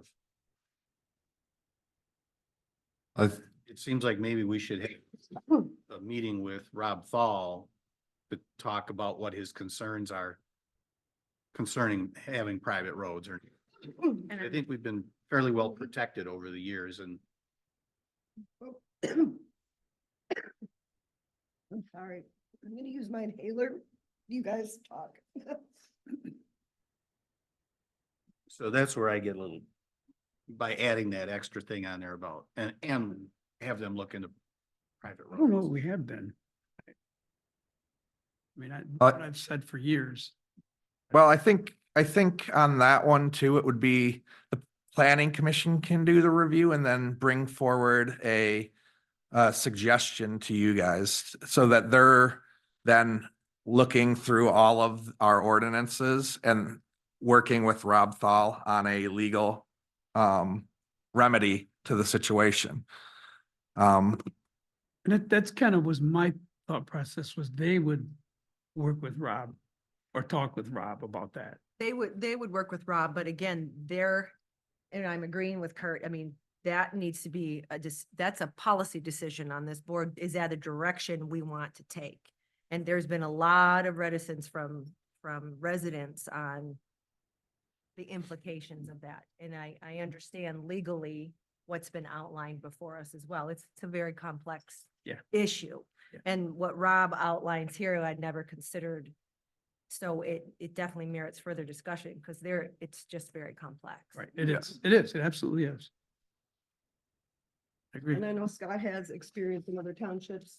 They have private roads. Maybe he could speak a little bit to that. And hopefully Thal could be present at the planning commission meeting. Talk about his memo.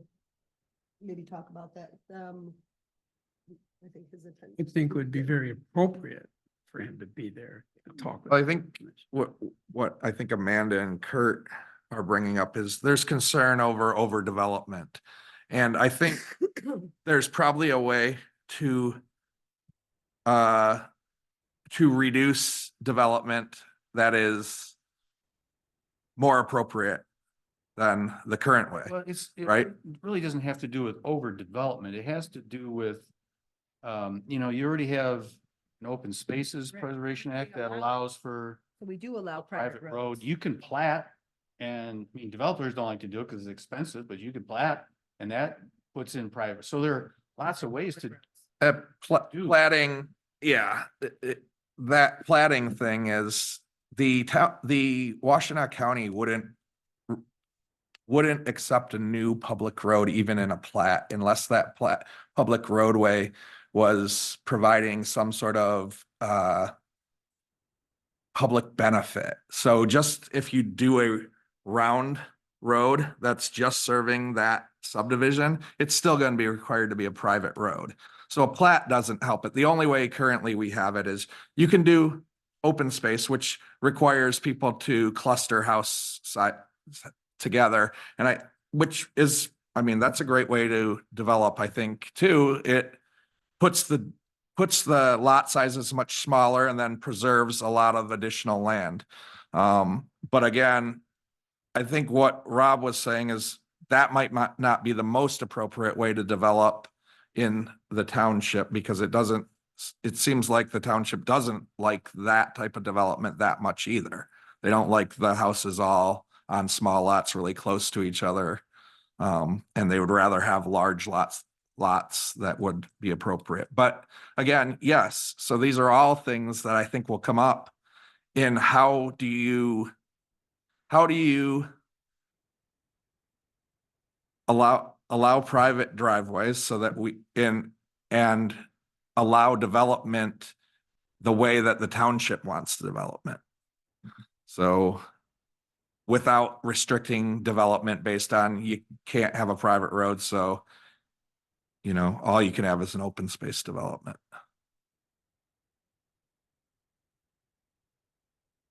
So I mean, these are all things that are going to come up through right, so the planning. I don't want to really get into that. Right. Really, I would love to get this like really quick. Done. Save the other one for much. I think with Rob too, doing this quick verbiage helps us a lot on the Interim.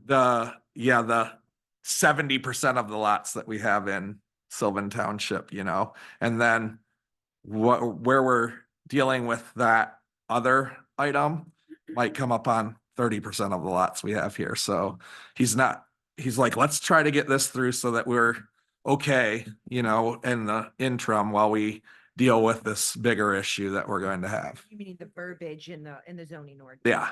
That's the Needs to- easy. Right. fix. And that's basically what Kathy's motion was.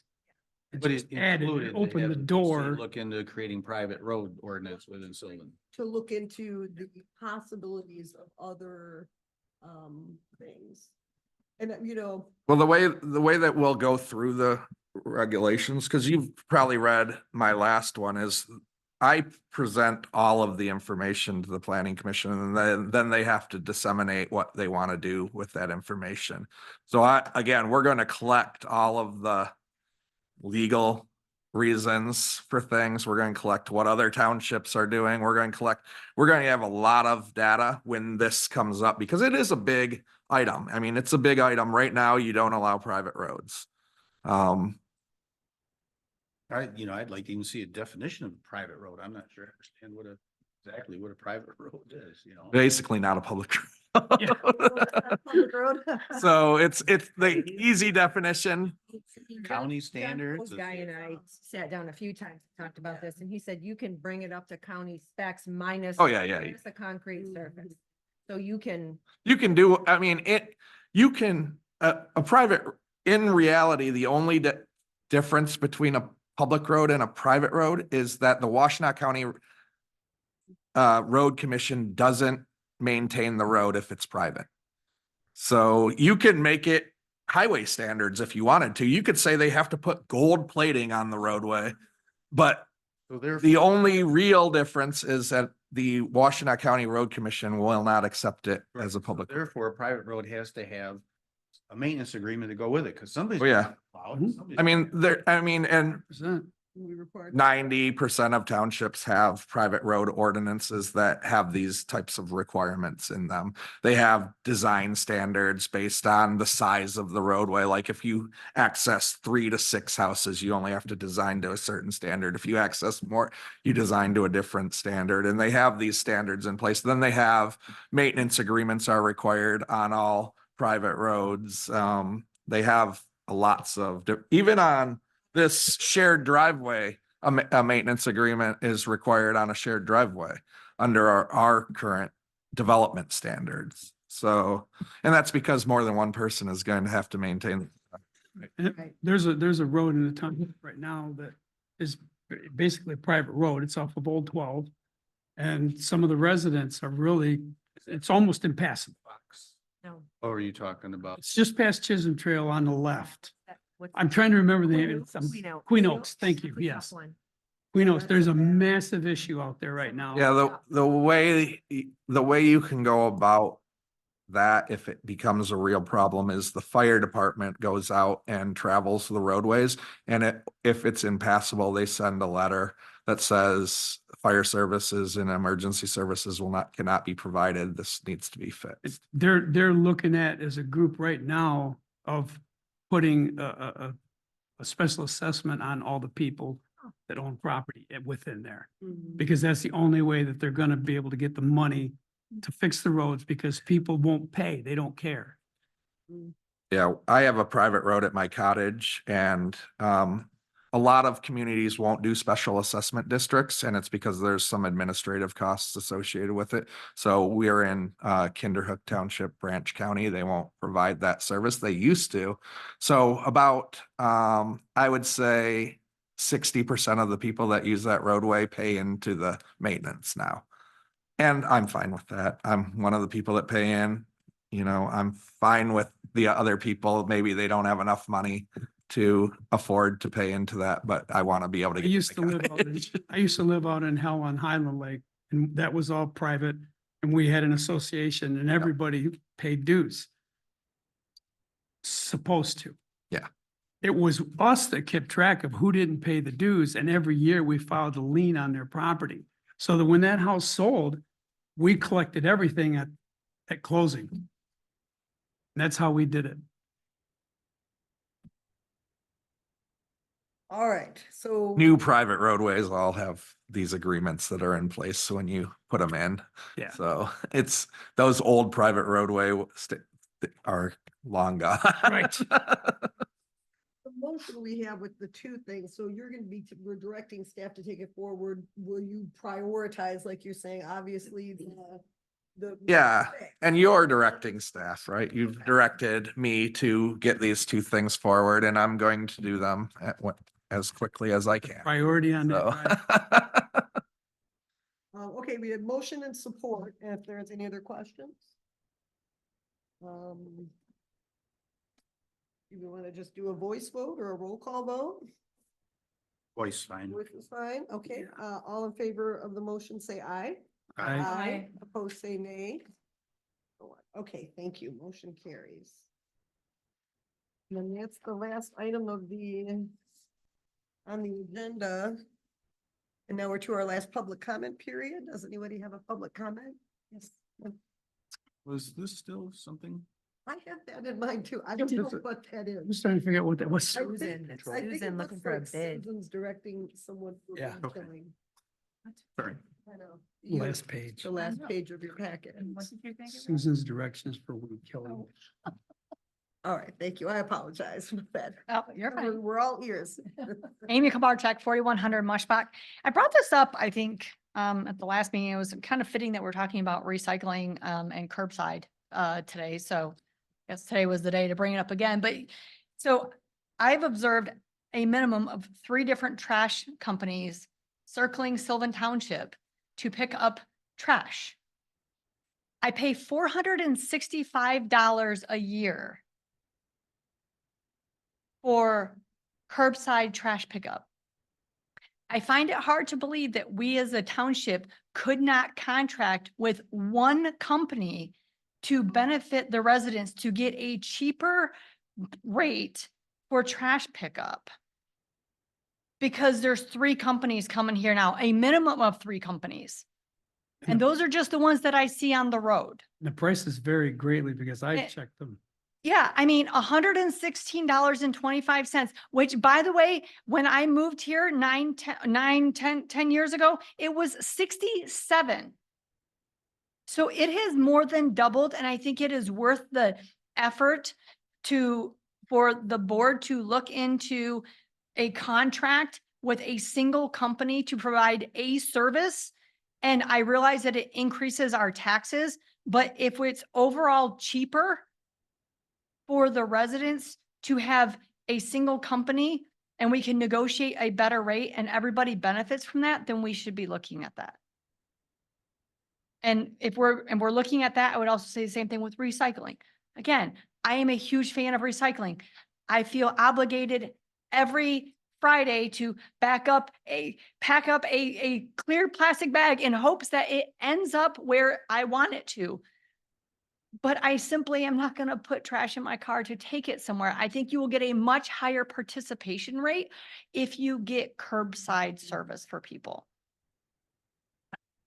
And maybe it's the same company. I don't know if you can make it the same truck. I don't know I don't know if that works or not. But anyway, that was so point number 1. Point number 2 is I know that the whole marijuana thing was squashed and taken off the agenda a while back, but I don't believe that there was any resolution to the facility that is growing marijuana up kitty corner from my house. And I've recently noticed huge pots where they're being dumped on the side of his property. It looks like they're extra pots where the plants have maybe died and they're old pot plants and they're all starting to pile up in a pile. So I would like somebody to just explain to me, like, what is that? It doesn't sound like he got the right permit to grow marijuana at that facility. And if he didn't, what are we doing about it? And is somebody readdressing the fact that he does not have the right permit? Is somebody talking to him? Is somebody looking at calling him and saying, or reviewing his permit and assessing what is going on there? Thank you. Thank you.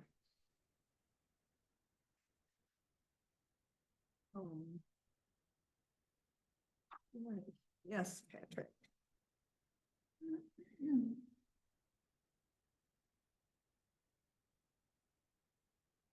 Okay.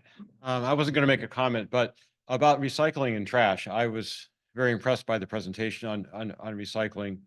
And,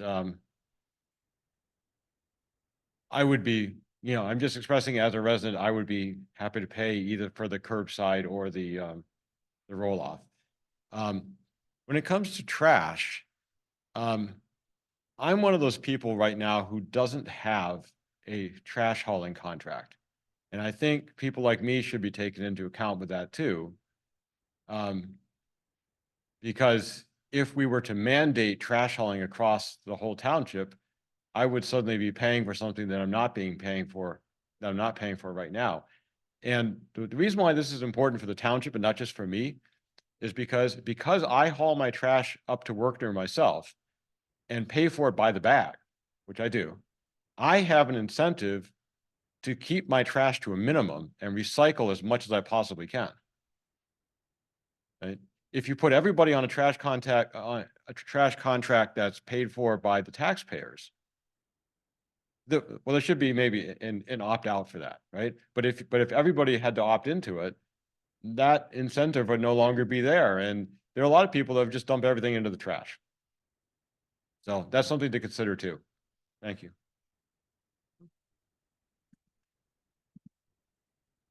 Any other public comment? All right. Board of member comment. So I will mention real quick to address a couple of things. We are having an ongoing conversation. I'm still engaging with the attorney and the auditor on getting rid of the 4.4. That's the board's intention. We want to do that.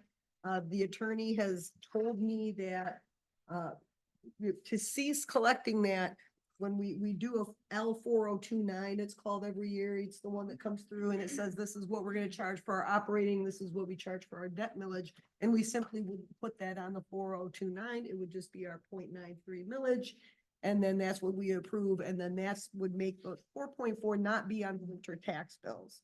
So that process is easy. I just want to circle back to our auditors. I know I had a couple questions about the tap fees. I think Rod has that information, as best we have it now, to get that information to them, say, do you feel good about this? And just making sure that all the professional people that we consult with are on board that this is the right move. But it sounds like the attorney has said it would be a pretty easy thing. So we're just now, I need to get with Mr. Pfeffer again, maybe Rod and whoever else, just to make sure they don't have any worries about it. But it is a moving along process. That is the board's, I think, intention. We would really like to make sure that that's not on the tax bills any further. So I think all of us within what power we have, we're gonna drive forward on that initiative to make that happen. It's called 4029. yeah, L4029. And then just real quick, the marijuana thing, I think when we talked about it, I didn't know if if you file a complaint, maybe Scott can handle it. I think if it's a crime, you should call the police. If he's growing marijuana, we can't, I think that's a little above maybe what I can go out there as a supervisor and go knock on the door and say, yeah. I can, being a zoning administrator for 25 years, the thing, growing plants on your property is not a violation of the zoning ordinance. It might be illegal to grow marijuana on your property. If he's selling marijuana, using his house as a commercial facility, that could be a violation of the zoning ordinance, where it's a home occupation that's not allowed by the ordinance. The thing with marijuana plants, though, is under the Medical Marijuana Act, you can have up to 72 plants on your property and be a care facility where you're growing these plants for up to 7 other people, I believe. And we can't get information on that because of HIPAA laws, because these are medical facilities. And we can't, and when we go there, if they just say this is a medical facility, we can't even then go and ask the hospital if they've registered for these medical facilities. Sort of like if somebody brought a dog in this room and said, it's my service dog, you can't ask them to show you the papers that that's a service dog. That is illegal. I can't ask that medical marijuana facility to show me their papers that they're medical. So there are a lot of problems with marijuana. The biggest one is it's not illegal to grow stuff on your property.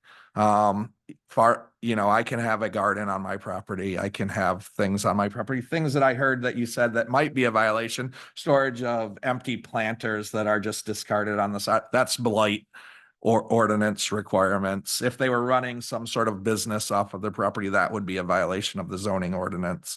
But I don't know where the property is or what the property is, but I've looked into it, and the issue is that this homeowner initially applied to have his barn expanded. And he, in the first zoning application, indicated he was going to be a care facility. Because he could not provide the proper documentation initially, the former zoning officer said, rescind that application and just don't put on there that it's a care facility, and approved that permit.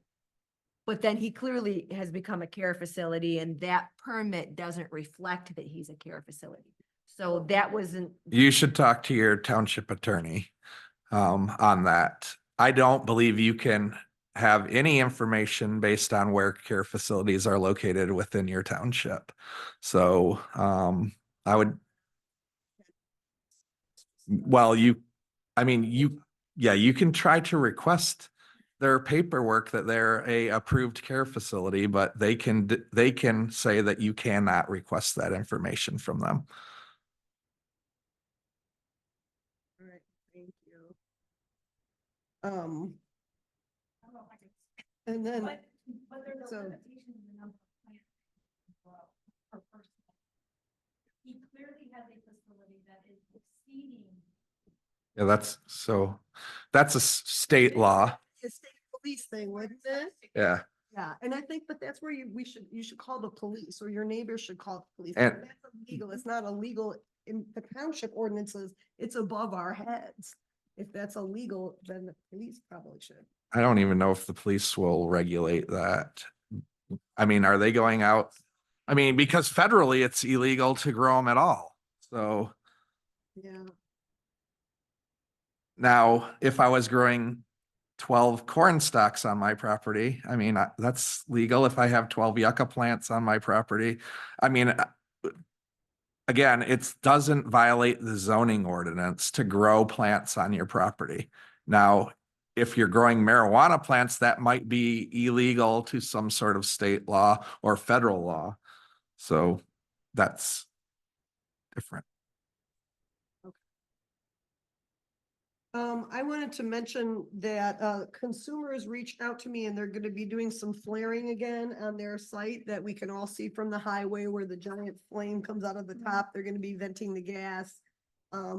I thought I had the flyer with me. I believe it's gonna start next week.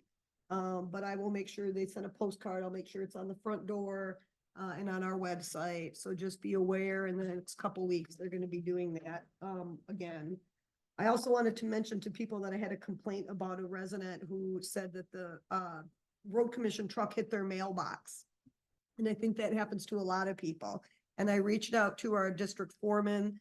The road commission was doing work on the resident's road. Mr. Burby's the foreman. He went and looked. He said it looked like all the work being done was within the easement.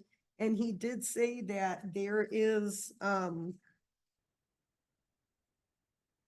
apparently they have like guidelines on the placement of newspaper and mailboxes along county roads. They have a policy. Because he said, the easement for the road is 66 feet. So from the middle of the road, 33, and I looked out and I said, boy, my mailbox is not 33 feet away from the middle of the road. And I think many of us are. So I was a little shocked to hear that they had policies, guidelines about that. So I'm going to get that from them, make it available on the website. I mean, they're not going around and looking, but if something happens where my mailbox gets hit, I guess I'll be looking at those guidelines when I replace it, because Post It's, office wouldn't deliver your mail if it was that far up the road. Can't. No, Well, No. there needs to be some sort of a, Yeah. meeting of the minds on that, because I was surprised that the county has, you know, It's and obviously they can't, ridiculous. they're, yeah, it is ridiculous. Yeah. So unfortunately, the resident, there was really no recourse for her. But anyhow, I just wanted to mention that to people also. And I also have been receiving complaints about, AT&T trucks driving around on people's lawns and blocking driveways, and I've heard a little the same, not so much negative, but a lot of activity from NEC out in the neighborhood. So I was gonna be watching out for that. They're rolling out the fiber, broadband to all the homes, so. That's all I have. Does anybody have any other? Move to adjourn. All right, Second. move to adjourn at, okay, 9:12 by Kurt. Order by Rod, all in favor, say aye. Aye. Aye. Opposed, say nay. All right, thank you. Carrie, meeting adjourned. Really, you're not gonna move it? Come on. You can do it.